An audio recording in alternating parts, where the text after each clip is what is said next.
Sejam todos bem-vindos ao canal Terra Plana Evidências. Se você ainda não for inscrito, inscreva-se e seja muito bem-vindo também.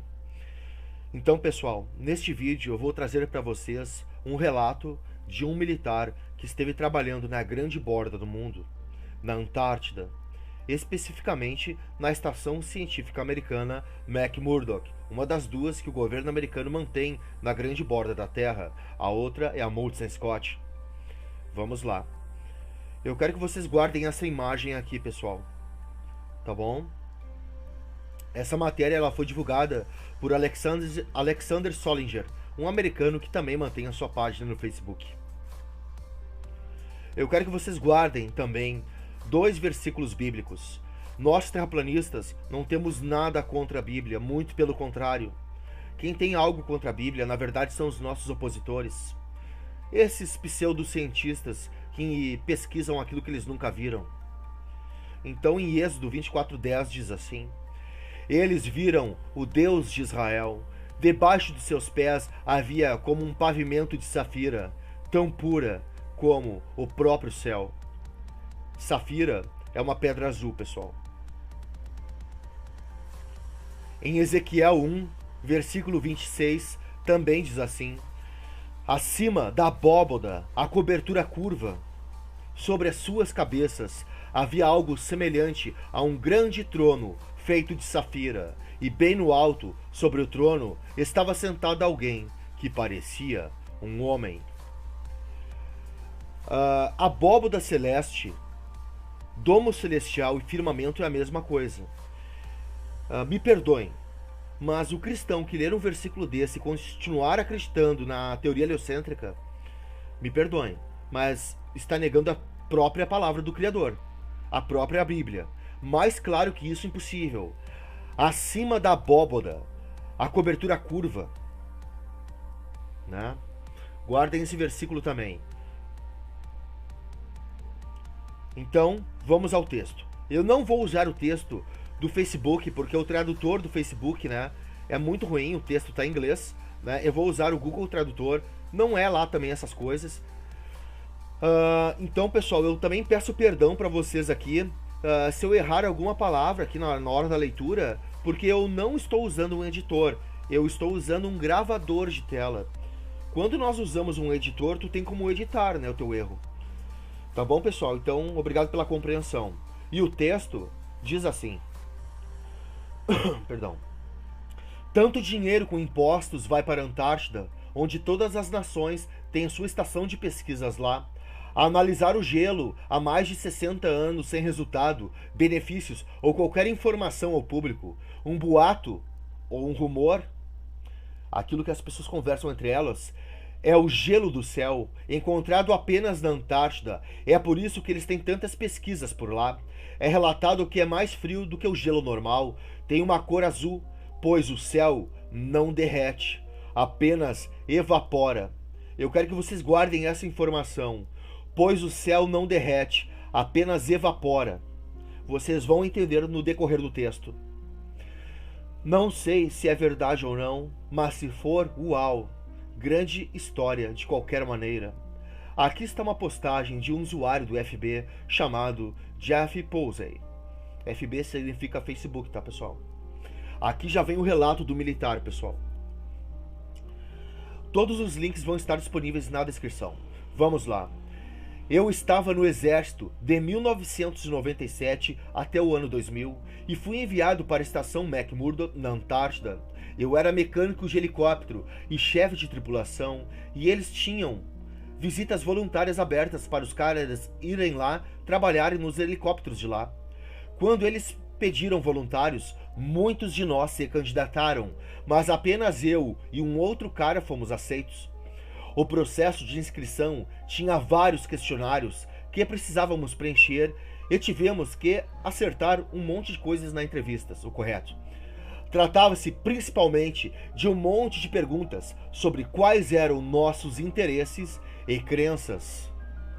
E eu fico me perguntando por que uma estação científica está interessada na crença do cara, na fé do cara. Sabe por quê, pessoal? porque eles selecionam apenas ateus para irem até a Antártida.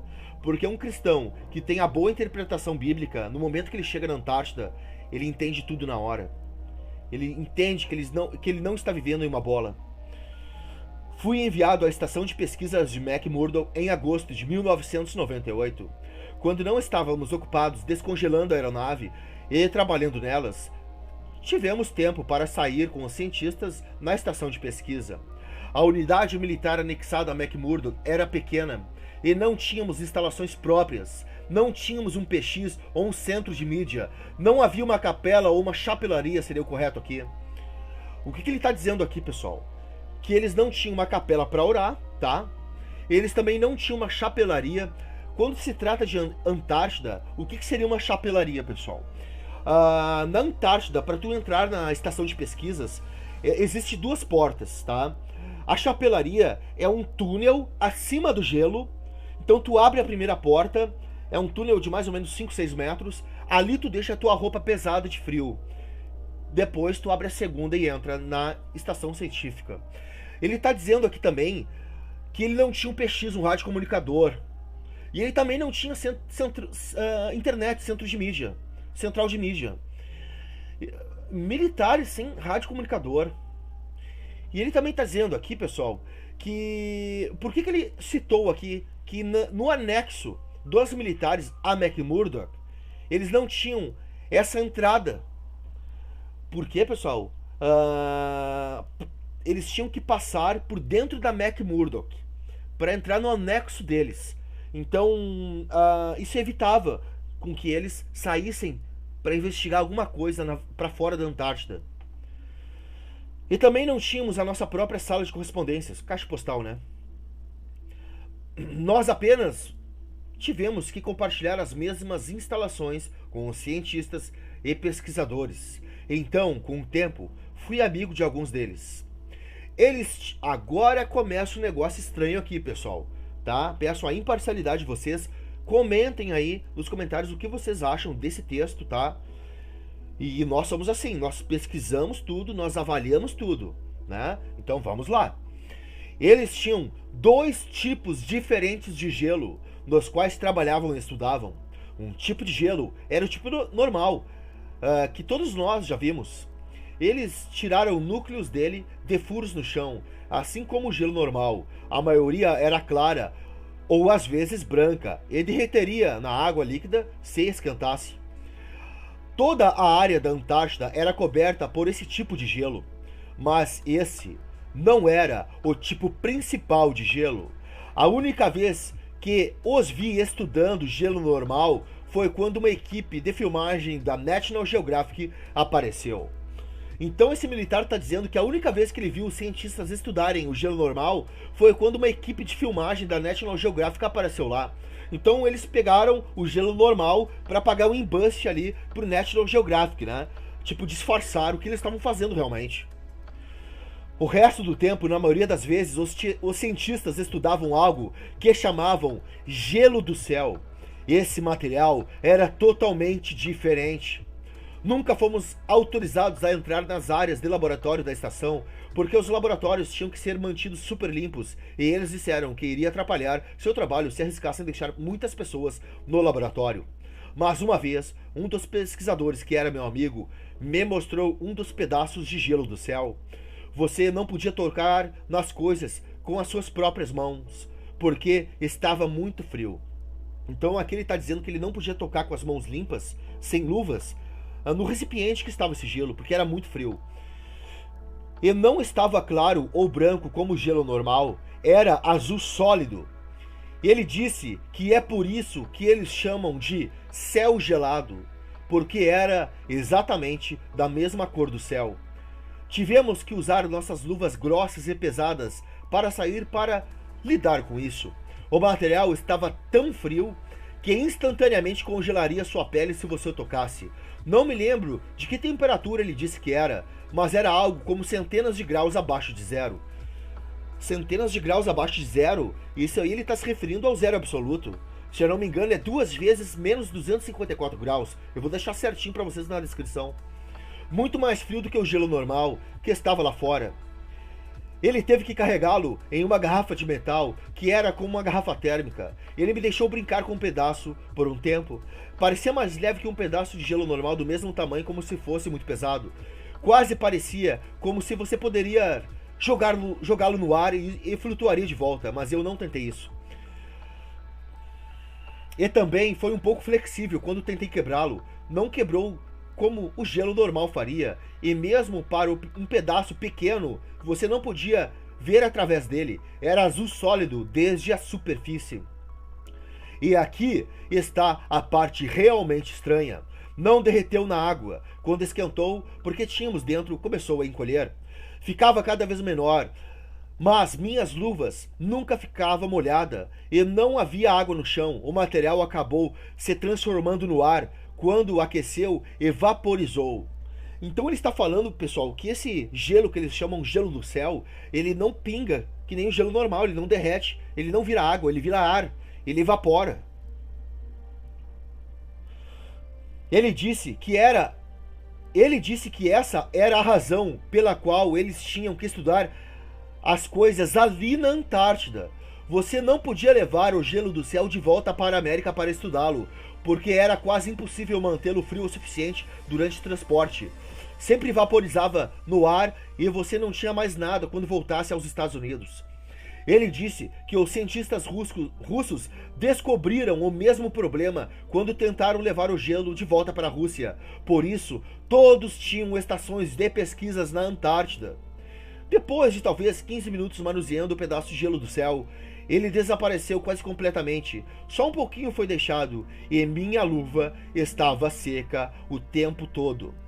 Eu nunca tinha visto nada assim antes ou depois. E isso é incomum, porque eu sempre tive interesse em coisas científicas. Acho que foi por isso que fui selecionado para ir à Antártida, porque grande parte da entrevista era sobre ciência e o que eu acreditava sobre as coisas. Então, eu realmente pensei que era legal ver algo que eu nunca tinha visto antes.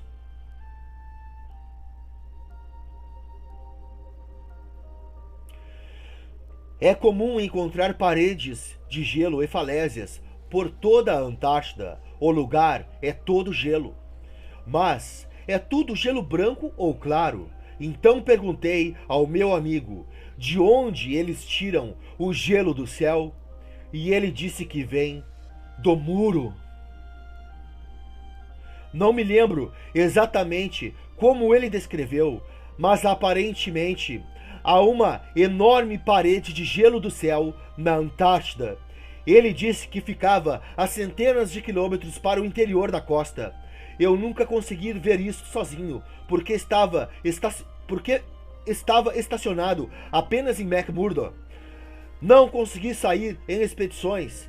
Ele disse que era a maior estrutura natural do mundo. Ele disse que na década de 1960, o exército dos Estados Unidos tinha um plano para perfurar um túnel contra a parede, mas eles não tinham uma máquina capaz de suportar temperaturas super baixas. Então, eles tiveram um projeto inteiro de testes na Groenlândia, onde desenvolveram túneis de gelo e inventaram novas máquinas de perfuração que podiam operar em temperaturas super baixas, como se eles fizessem tudo isso na Groenlândia para apenas praticar. Não sou especialista nisso, mas foi exatamente o que ele me disse. Depois que desenvolveram a máquina de perfuração, trouxeram para a parede na Antártida. Ele disse que a máquina perfurou um túnel, não me lembro exatamente como 8 ou 10 quilômetros na parede, mas que eles nunca romperam o outro lado da parede e que ainda não sabem a espessura da parede até hoje. E provavelmente não estou me lembrando dessa parte corretamente, mas acho que ele disse que a princípio o piso do túnel era de rocha sólida, mas depois de 1 milha ou 2, o piso era de gelo do céu. Como se houvesse gelo do céu depois de um certo ponto ou algo assim. E aparentemente a parede se reconstrói. Se reconstitui, galera. Lentamente depois que você a corta.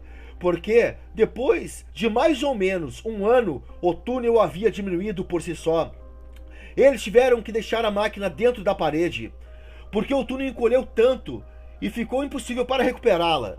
E depois de algumas décadas, o túnel se foi completamente, como aquela parte da parede era sólida novamente. Então, pessoal, essa tal parede, ela se reconstitui. Eles tentam perfurar, eles tiveram que deixar a máquina lá dentro porque ele vai se fechando novamente. Eu acho que alguns de vocês já entenderam o que se trata. Ele diz que agora os cientistas estão tentando usar uma tecnologia para descobrir a espessura da parede. Ele disse algo sobre colocar sensores de terremoto em toda a parede e de que, de alguma forma, você poderia medir um sinal de um terremoto para ver a espessura da parede, mas ele meio que me perdeu nessa parte. Ele meio que se perdeu na explicação. Eu realmente nunca pensei nisso depois que saí. Era uma coisa realmente estranha, mas eu não achava que isso era grande coisa na época. Mas então, há algumas semanas, vi um mapa do muro na Antártida. Exceto que o mapa era todo plano e parecia louco e mostrava uma parede subindo por toda a Terra. Desde então, tenho tentado aprender mais sobre o gelo do céu que vi e o muro sobre o qual ouvi falar, mas não consigo encontrar nada. Então agora eu estou realmente me perguntando se poderia haver uma conexão aqui. E foi assim que encontrei esse grupo. Então espero que talvez parte da minha experiência ajude alguém a descobrir algo. Meus pensamentos. Acho que o céu gelado e o céu azul de Richard Picard talvez sejam a mesma coisa. Desculpe, Auguste Piccard, ele subiu a 17 km de altura e ele descreveu que viu um disco terrestre e não um globo, e nas bordas uma grande parede que se erguia para cima. Auguste Piccard. Pessoal, eu vou deixar para vocês divulgarem esse material, tá? Quem quiser divulgar o meu vídeo, muito obrigado. Quem quiser divulgar o texto vai estar perdão, disponível para vocês na descrição. Eu não posso afirmar que esse texto é real ou não, pessoal, mas pela naturalidade que o cara escreveu esse texto, me parece ser algo real, pessoal.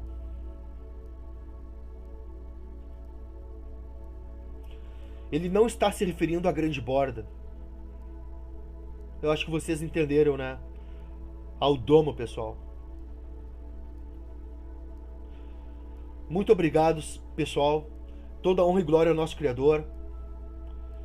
Espero que tenham gostado, né? Analisem, pessoal. Baixem este vídeo. Baixem o que estará na descrição. E novamente, toda honra e glória ao nosso Criador. Muito obrigado e até o próximo vídeo.